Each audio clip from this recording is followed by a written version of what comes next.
During the end of his base, h'tשכ, Nun Dalet. So he's explaining Havayolikim, namely that the point of the tzimtzum is Gilui. The point of Hashem containing himself is because he should be known by finite creation, by tachtonim, and within. So the kavon of the tzimtzum is Gilui. And likewise, the kavon of the Gilui, integral to the Gilui, is also tzimtzum, because God revealing to whom? He wants to reveal his presence to finite creation, so that revelation to begin with is in order to be known by us. So it is, as we explained yesterday, even though overtly the Gilui is bligvul, but already infinite, already in the initial bligvul is already gvul, because the whole point is not stam to show Hashem to reveal his bligvul, or to give rise to bligvul. The whole point of everything is dir b'tachtonim. So a relationship with us here in this finite world to be revealed down here. Therefore, the infinite revelation to begin with is not exclusively infinite. Already there, the whole point of it is why revelation, why that Hashem should be revealed down here. So in the bligvul is also. So already getting a deep sense of the meaning of Havaya Holikim. He starts to explain Havaya is Chesed and Gvura, and the Kim is Gvura, as he explains in Shayichet V'Emunah. In their own worlds, it's taka incompatible. But the emes is who? It's all him, and it's all for one intent. So let's continue. Rabbi Moishe. Moishe, because of the pasuk, continues. Starts saying, you have shown us to know not to this and then Vidat, Hayom, Hayom, you should know today and take to your heart. And the question was, what's the today? Just say, you should know, obviously, every day. So what's the today? Because it's a profound message being conveyed in the notion of a Yom, because Yom, B'chalal, means light and revelation, but it does include Erev, evening, which is the point we're saying. Shekemoishu being Hayom, just like the halachic Hayom. The meaning in the pasuk, Shat, Shayom v'alayla shneim echad, the day and night all make up Hayom. So you should know today and take to your heart. Now a nuance here in taking to your heart, meaning to say that in the same way for me, says God, Bligvul and Gvul, Chesed and Gvul is all one. I want the same thing from you. What does that mean? Kein tzorich li is gam b'nefesh. Likewise, within our own lives, our own soul, we also have these contrasting, overtly, externally incompatible forces within us, good and bad. Yetzer tov and yetzer hara. And again, pre-chassidus, it's a very simple thing. Just resist the yetzer hara, crush it, resist it. Goodbye, Charlie, and yetzer tov. No, the kavan is shebeis alavavis levavecha. The pasuk says vashevoisa el levavecha, not el lipcha, invoking the levavecha of Kriya Shema. Take to your heart shehei ma'yetzer tova yetzer. It's not just your yetzer tov, it's your yetzer. It's also my creation. It's also me. Both must be one. The body is not the enemy to overcome. The Yetzirah, in the end, is not the enemy either. That the Yetzirah also should return in the service of God. It's not easy for us. It's breaking and then transforming. What is aware of the beautiful mashal in Tanya to explain this? The Zoyna, the harlot that's hired by the king to seduce. It's not the ultimate explanation of what the Yitzhak is, but it's a very significant level, right? That the Zoyna is hired by the king to seduce his son. And the purpose of that is to bring out his moral fiber, his moral strength, which only comes to the fore like anything when challenged. So she's doing her job. She's seducing him. But Pnimius, what does she want? and he should resist it. And in the fairy tale ending, which the Zohar does not bring, but I'm adding this, they marry. Now the disguise is off. He passed. We can become one be'emes. That's the transformation of the Yetzirah. All of these drives, sensual drives in the physical body, are not the enemy. We just need a little enlightenment, a little challenge, not challenge, yeah, through challenge, and channeling. So this explains, at the end of the day, the Nefesh Habahamis is a pleasure seeker, just wants to have a good time. That's it. So what's the enlightenment you want at the time? Good time is in the cruise. That's the real good. Not just Leilam Haba, Leilam Haz. The emphasis nowadays is not such a big revolution. It used to be. But nowadays, just look around. Who is enjoying life? Poshik should be enjoying life. Some children enjoying their home, enjoying their life in Yiddishkeit. Shabbos meal. Today it's so starkly obvious. Speaking last night to the BMC parents of the BMC, the Beth Mitzvah group, and I can see like lights gone. I can see like I'm missing this. I'm missing this. From the virus, literally couldn't disguise in their eyes. Wish we had this. Shabbos, we talk to each other, we look each other in the eye. There's community, there's connection. No one has a phone. But I'm thinking, imagine 24 hours of phone. You know what I'm talking about. People, you see in restaurants, people, friends are going out on the phone. So today it's not a Nisayan anymore. It's coffee and break yourself and keep Shabbos, Hobbles, having a great time. And I'm stuck at home.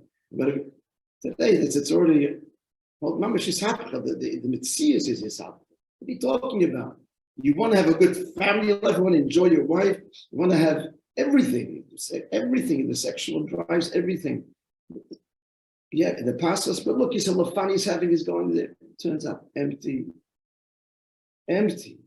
And erosive and self-destructive Hollywood, the stars, which were the hell, all of them, very, very few, end up living a long life, and any modicum of self-esteem and happiness are impossible. Very few. And who does? Simple Yid to keep Shabbos and family Tras Mishpacha. That's a lot. That's life. We're holding a generation. You have to answer your question, Shabbos. This is the generation of Yisap. You want to enjoy Gashmias. You want a family and children and your business and everything. A life of Torah and mitzvahs. And they don't have it. Shabbos doesn't have to be. You don't have to break him for too long. It's a little bit of his copy, and then hey, I want this. Says Never Shabbos. Never Shabbos can't wait for Shabbos. Then it goes deeper. Shabbos wants to daven, he wants to feel connected, he wants to have meaning. Everybody's looking for meaning and purpose. Shabbos too is a creation of God, no less than anybody else. And deep down, like the Zoyna hired by the king, that's really what it is. So don't give in to my external noise. Shabbos says, hear me deeper.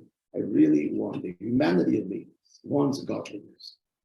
Don't get distracted by my external resistance that wants immediate gratification this second. It's not so deep. It's not so deep.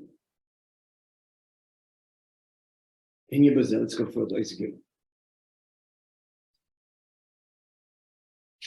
When your bazaar is like foundational mind, Mamish, 1963. Just think of the world then. Meliubavitch was there.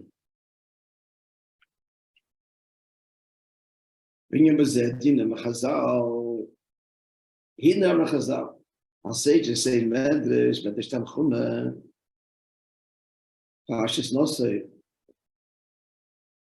I think I mentioned this to you once. It's significant that this Medrash is found in Parshas Nosei. Parshas Nosei is always read after Matan Torah, after Shavuos. Midbar is always before Shavuos. And Nosei is always outside. Right after Shavuos, that's number one. Number two, it's the biggest midrashic commentary, Bachal and whole Medrash. Why? Because Parshas Nosei has the Siyum, and the Medrash explains the different kavanah of every Nosei. the 12 Nisim might repeat it, but the Kavanah was different for each one. And it's buried there in the line there. It's significant. It's buried there in a ream of words and it's very significant. A comes out of Matan Torah because Matan Torah, right after Matan Torah, get the Kavanah. And that it's buried there is because Etzem built in is gone. It reflects the Etzem. You got to look for it. It's not obvious. The essence is there. It's not. We're not going to elaborate now, but just point this out. It's one of the big kindness of the Mishnah. You built in the whole Yiddishkeit in a little line that's buried, literally, almost lost, unless you can't find it in Medrash. You can't Yiddishkeit in Savakadosh Baruch. So the time is that Chabad, it's called foolish. That will leave it another time.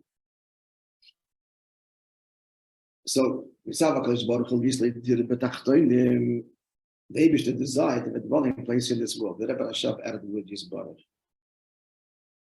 for the reason that I've explained. The Hayom Yisbarach means reveal. So the Rebbe Rashab already said this Chabad and came down to say, now it's the time of Loi Yisbarach, that the Loi Atzmos Yisbarach has been drawn down, grasped by intellect. It's actually happening. So in his time, Pnimi Sater is being learned. A Siddur was like a sugya. He was the first one to explain this in Mamish Sugya. So my concept would go a hemshech of the many Maimorim. So now it is Baruch. Now the law is Baruch HaBracha means I'm shocked to draw it down. So since we added the word is Baruch. The Hayom she'haschol as a mocker b'sheish kol yinai yisav to say dishtal shalos. So what does this mean? Is HaKadosh Baruch Hu, the beginning and the mocker, the source and the root of the whole emergence of say dishtal shalos heicham in tzimtzum, starting with the tzimtzum. Well, the fish is HaKadosh Baruch Hu because God desired. He adds in the brackets this avadaike.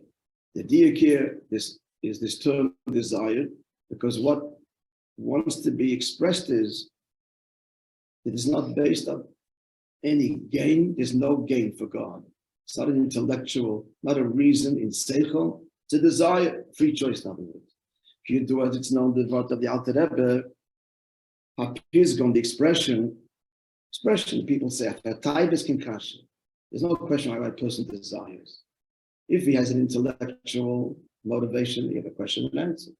But if that's what I want, it comes from a deep place in want. There's no intellectual answer for that. That's just the way the person is. Taiva comes from a place that's higher than reason.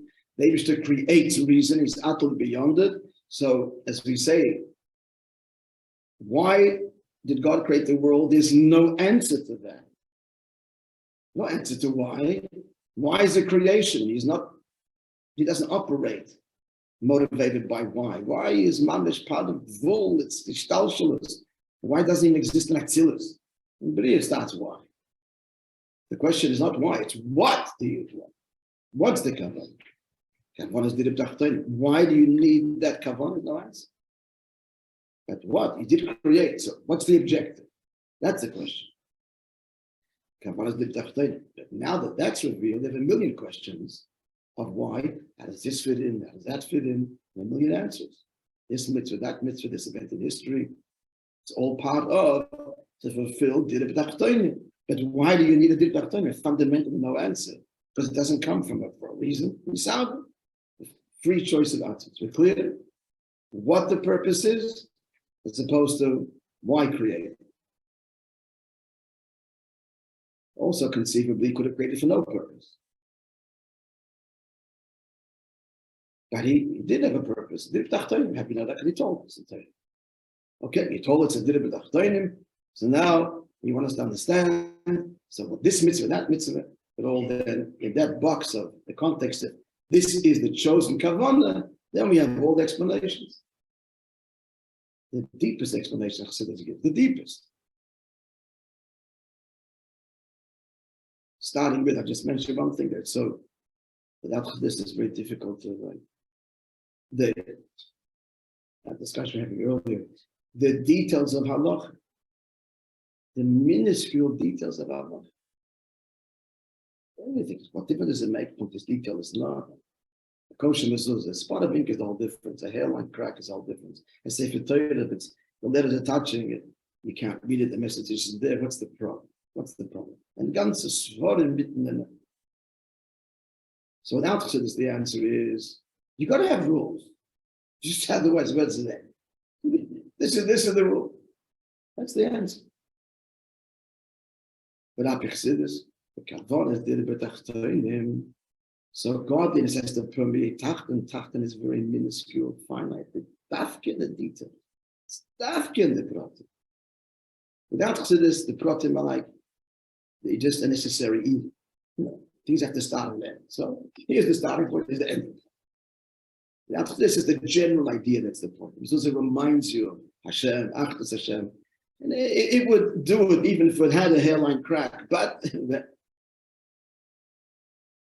so this is no, doesn't do it. Kashrus, mezuzah, everything is dafk and the pratim, because dir b'tachtonim is that God's presence be revealed where in the likima, the tzimtzum, in the greatest confinement and containment and detail and pratim and division. Ischalkus. In the ischalkus should be revealed the oneness of God. Hence, so this came along and added even more detail to mitzvahs. More detail, more hidden, more pratim, more nuance, more nuance. Other. Okay. So Hashem desired that a big question out of the box question.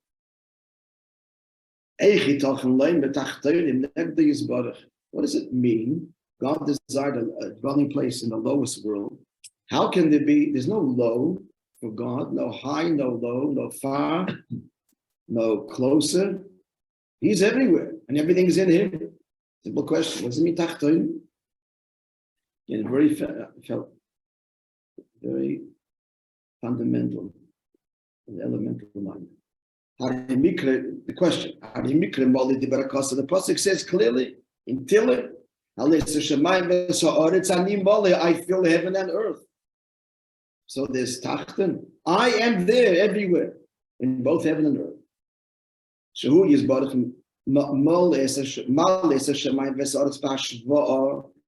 Hashem fills heaven and earth equally. Like he says in Tanya, and then for God, there's no higher and lower, there's no distance, there's no further or closer.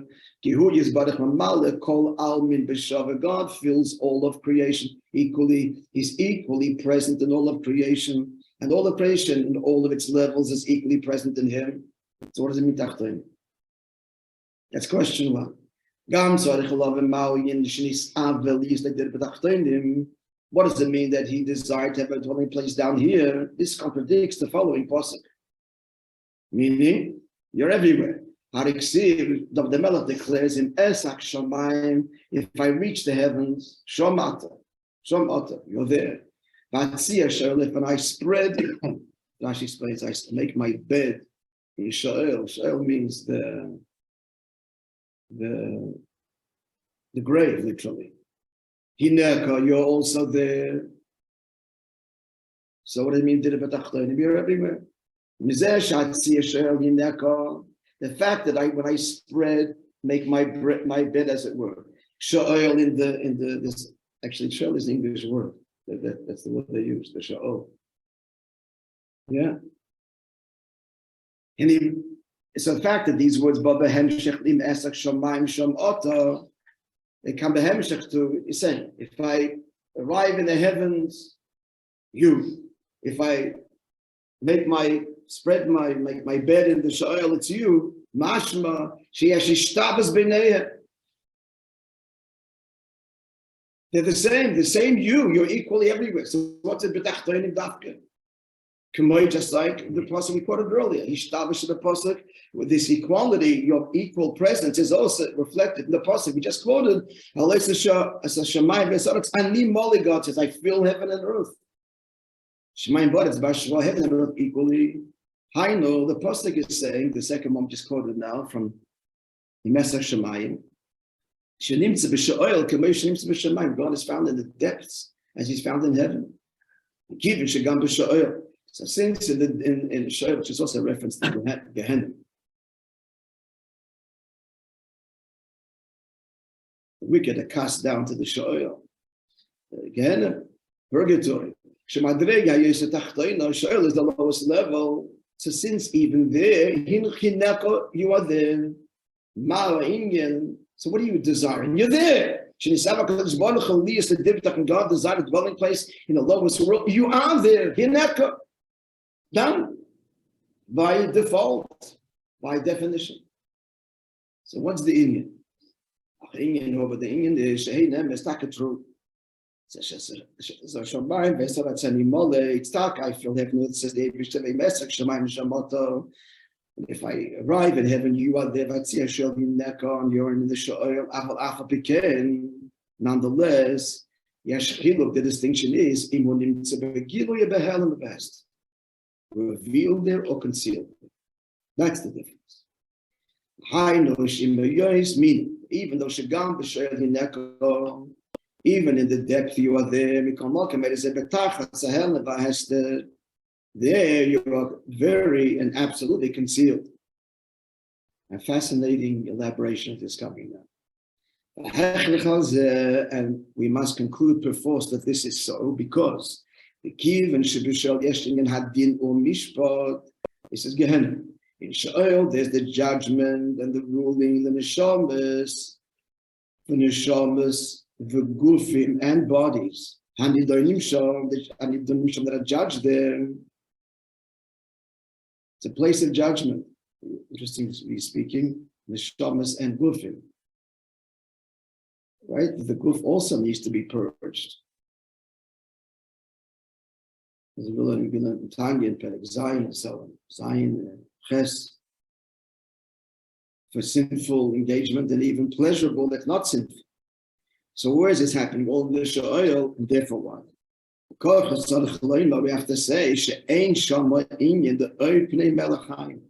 there, the light of the countenance of the king is not revealed. Why not? Beautiful thing here. God's got to be concealed if they're meting out punishment. Why? In the light of the countenance of the king, of the living king. So there won't be punishment.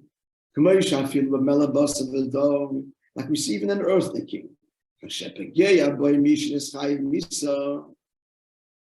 So when someone who's obligated to incur the death penalty, so when the king himself encounters him, is forgiven. In the shining, luminous countenance of the king, in the presence of the king, all is wiped away. There's no din of mishpat. There's no judgment, and there's no punishment, torture.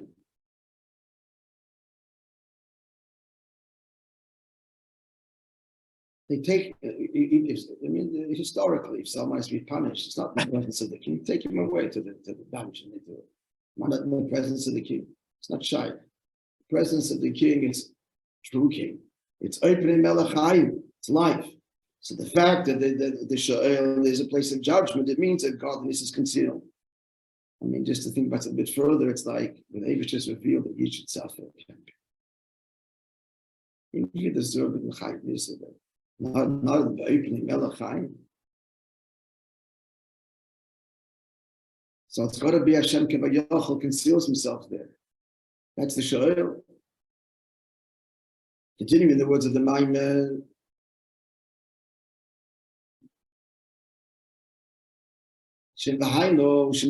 after number 20 in the text.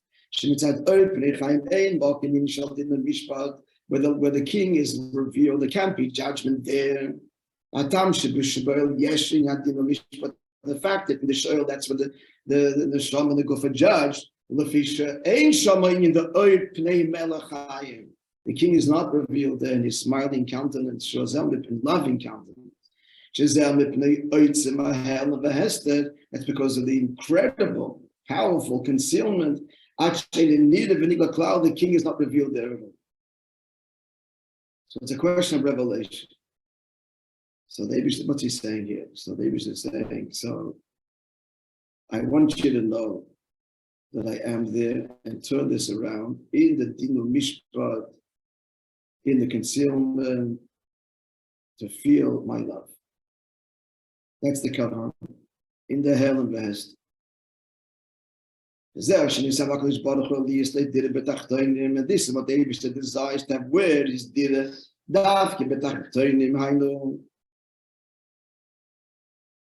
I'm curious whether this says anywhere else, since I've never encountered this. So it doesn't mean that it's far from a proof. I'm just curious. It doesn't mean for any sources to this.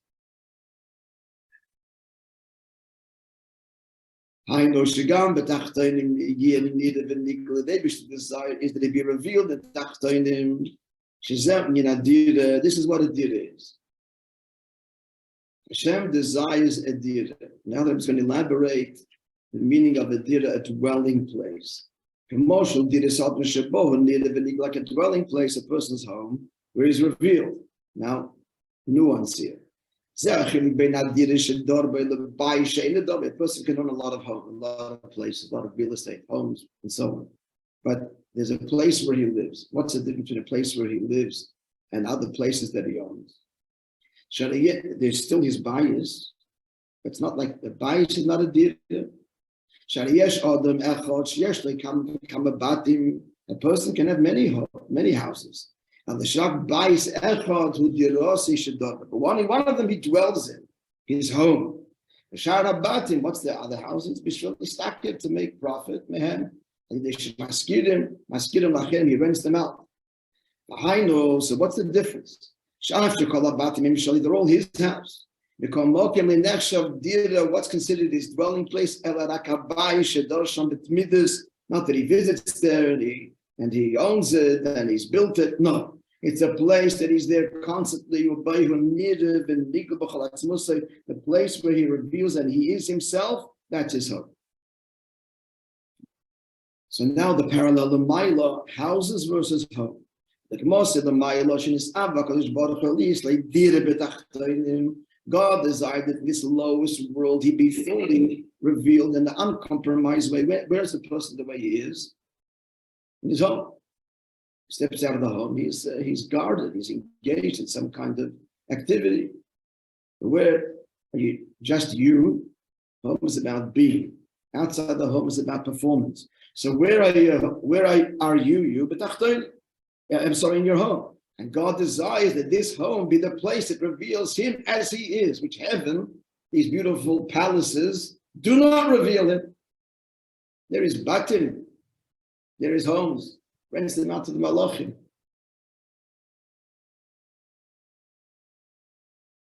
But his bias he wants, his dira he wants here.